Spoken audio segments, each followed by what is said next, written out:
veke mnika sarna kanda ni sema tiko mai vono tani na buku ni kena sange maro te tiko meka mai na taini buru ngori na tu rape na tu sia dindina e wonder wese matino kena happy Fiji Day and singa vinaka ni ndaka sabonu ni vinaka tu na salnika kambura kena na VitiFM na nonda tu vono lo mena viti ke me sama maro te tiko na singa na noa ko ngona sangola ne boga ni vinaka levo ni na senga boga ndua ni na ndau ngwela davi na kena ndau no mi sebo noa dabanga e sai buru dabanga ni tiko kena kila ni bunga weke muni ndau Lautaka ka talitaka na kena Lautaki na nonda tungalala ya sabanu ni vinaka na salnika kambura kena VitiFM en mataka vinaka ndindai na nonda ru Serekali Namaki en mataka nikoa nongundina Maseki ko Vakawalena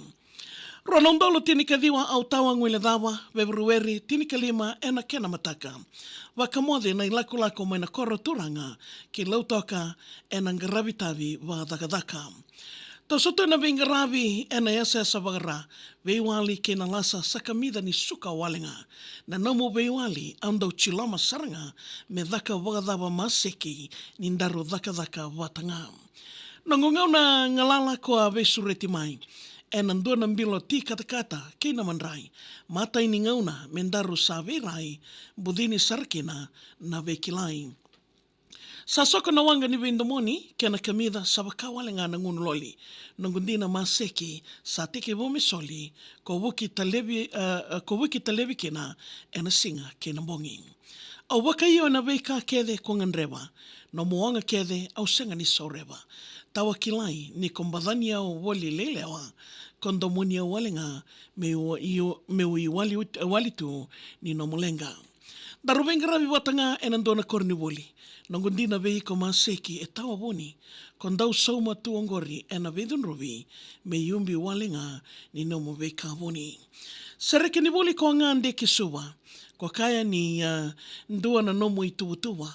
ira na raidi ko era ngai maitukona iko kekeroa ena rumu saumi na usori ronduri tu etumba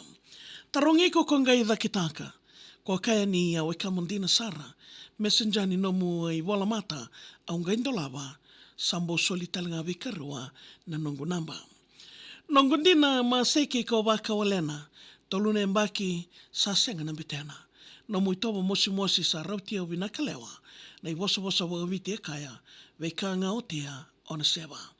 au salolo maya ni veiko nangulewa au ndiva mombo kila na mosi au nriketa na wosa na yasana no mokoro kona lemba modere Maseki isa ni naida talembeka au sabaka mondi veke muni na wekango ni ndau wararongo mai na programu mai talauda kikina na mosi ni lamango na mosi ngo Maseki e kilandoanga ko tamango na boleh besar Peni Sautoka na boleh nasema teko mo Lautoka na mataka vinaka nikua na kena mai dingo mitoko kena na Serekali Namaki na mataka vinaka nindai na boleh besar na nomnindau na Namaki teko mai ve mama ni diwa na ve mataka na salnika kambura kena VitiFM Vola na Serekali email mai maria@vitifm.com.fj moniti kena warombo kengenda na Namaki teko na kena ndau wilikiani ke bakau dalata ge sematali na Facebook page na VitiFM mona ngai